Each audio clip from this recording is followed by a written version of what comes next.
Alright, what is up, everybody? We are back with another edition of Everyday Hoops. Hope you guys are having a good one. Today we have episode 15 of season 3 of the Look-In series, something I do at the end of each team season. I go back, recap the team's year, see what the future holds, and look in to what this team is doing. Today's episode is on the Memphis Grizzlies. Thank you guys for the views on the videos and the shorts recently. I really appreciate it. If you do like the content around here, consider subscribing, liking, turn notifications, do all stuff like that. I really appreciate it. Really upset a lot. We're on the road to 1,000 subscribers, getting closer and closer as days go on. So all support on our channel be very much appreciated.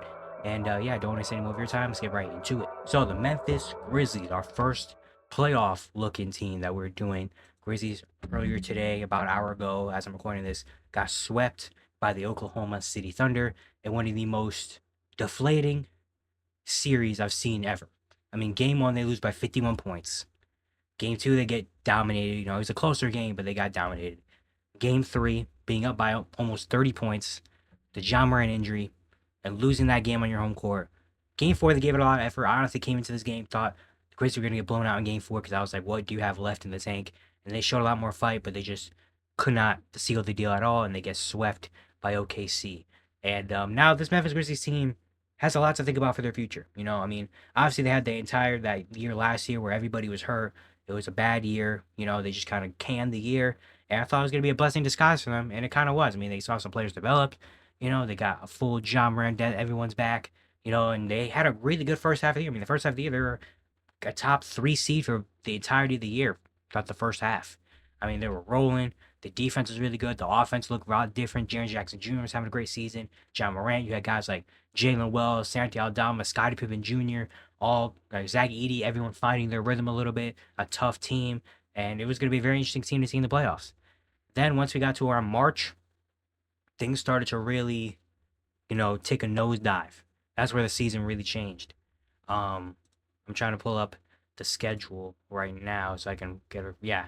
Once they got to like late February, second half of the season, second half of the season, they went a big stretch from February 20th to April 1st. They went a stretch where they, let's see, 2-2, 2-6, 6-6, 7-7, 7-10, 8-10. Yeah, they went 8-14. They went on an 8-14 stretch. They could not beat any good teams. They had a 4-game losing streak at one point near the end of March to early April against OKC, LA, Boston, and Golden State. They fired Taylor Jenkins unexpectedly. They put Tomas Isolo as the head coach because they were expecting Isolo was going to get a job after this season. They didn't want to let him go, so they wanted to make him coach already. A very questionable move, firing your coach in like March. Roll into the playoffs, lose the first playing game, beat Dallas in the second playing game, then they have the playoff series where things have just been taking a nosedive for them. I mean, Ja Morant didn't have an All-NBA Ja level season that we know he can have. Desmond Bane was injured for an early part of the year and just hasn't really been the Desmond Bane that we are accustomed to seeing, especially in the playoff series. He was not very good at all. The depth was kind of back and forth, back and forth, back and forth. Again, the coaching issues. The defense really dropped off in the second half of the season. That was a big reason why they started losing games. And just the effort and the intensity level in this series against OKC was just not what you wanted to see. And this was a team that a couple years ago was supposed to be one of the teams next up. They're supposed to be in a similar position, probably what OKC is right now. Maybe not on this dominant of a level, but still. I mean, a couple years ago, they were a 2 seed, 50-something win team. Everything was going up. Ja was an MVP candidate. You know, everything was booming and bustling, and, Memphis was cool and fun. And this team is going to be the team of the future. They're already like 21, 22 years old, already top of the West. Like, dang, 2 years later, now we're here where it's getting to a really weird place in Memphis right now where obviously you still have a young nucleus and you still have very talented players and all that stuff. But they've kind of hit a ceiling. They've hit a point where they haven't made out of I think they made out of the first round once in the Ja Morant era of things. And that's when they lost to the Warriors, I want to say. Like the Lakers series, I think the Lakers series, yeah, that was a first round exit. Get swept in the first round here, where they went from a top 3 seed all year to crumbling down to the 8 seed and getting swept. I mean, firing your head coach the 2-3 weeks before the playoffs start, injuries, all that stuff. It was not a great end to the season. It was a collapse at the end of it for the Grizzlies. And now they're going to have to make another step. And I think the next step probably for Memphis is going to have to be, they're going to have to switch some things up a little bit. There's gonna have to be some change coming to Memphis. Not saying, get some role players out. I'm saying maybe some big changes might have to be coming to Memphis to really fix what they got going on, because it's a lot of bad right now. Not saying that they are a poorly constructed team or anything like that, but just the vibes and the chemistry and everything just surrounding Memphis right now is just not great.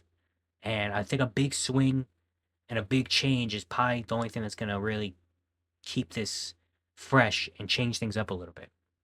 What that big swing is, a big potentially Kevin Durant.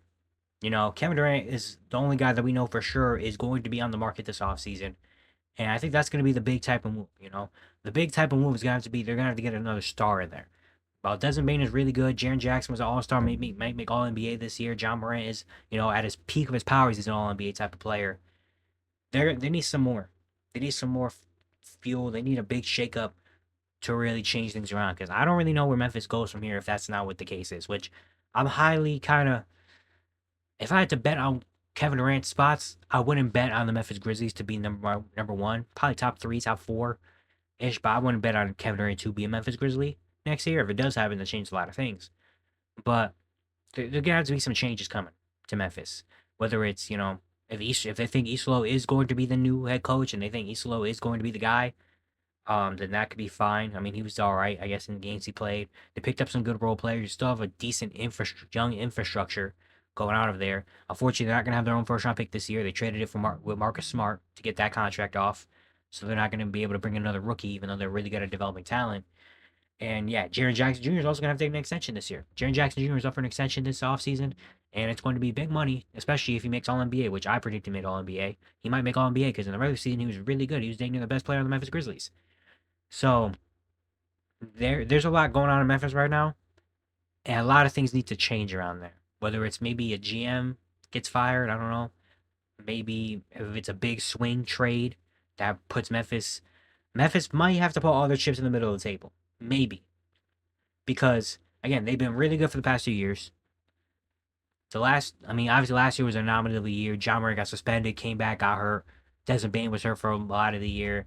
Everybody on that team felt like was hurt. So there's nothing you can do about that. This year, you saw the vision in the early part of the season, but then the collapse that happened in the second half, which was really, really bad. And they got to a point where people know the Memphis Grizzlies are a good regular season team. People understand the Grizzlies. We've been in the playoffs multiple times before. We know that we can be fun. We have some all-star level players. We know how good we are. But at some point, they're going to have to take another step. It can't be just we have a good first half, kind of ass second half, and we lose in the first round every year. Like, that just can't be happening. I mean, playoffs are cool. Win a lot of games in the regular season, cool, fun, whatever. We still have a young team. But we're trying to level up. You want to consistently be able to improve. And the Grizzlies have not consistently improved. They've been, first round, I think it's been what? First round exit, second round, first round exit, missed the playoffs, sweep in the first round. That's been their last 4 or 5 years with this core of Morant, Bain, Jaren, and them.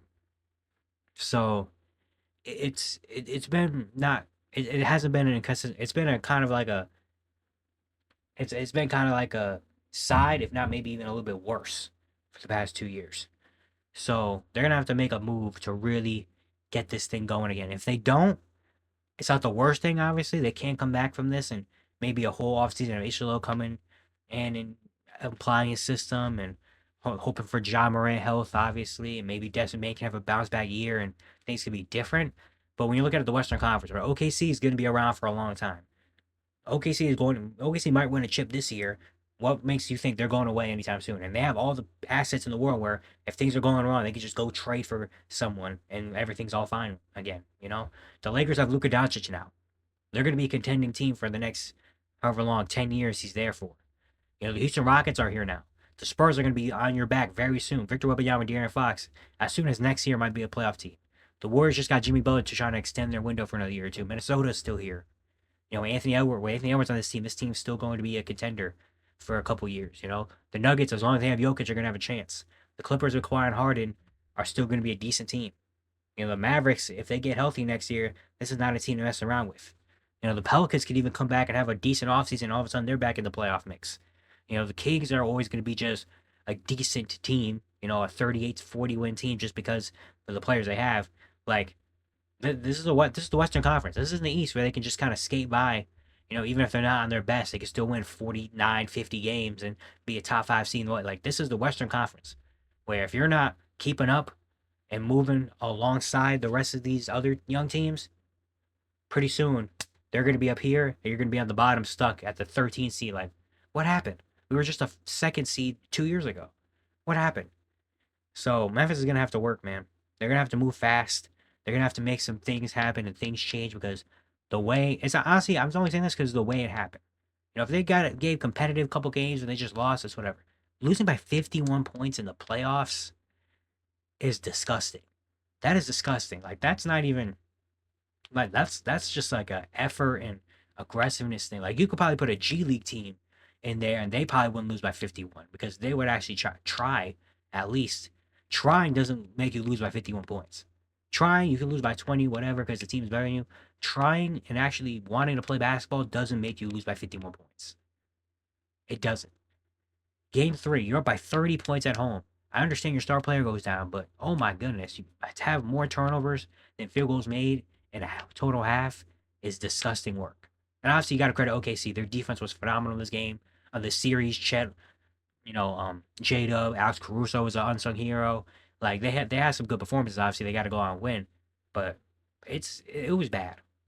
It was really bad, and so that's why I want to see changes because there's some, not.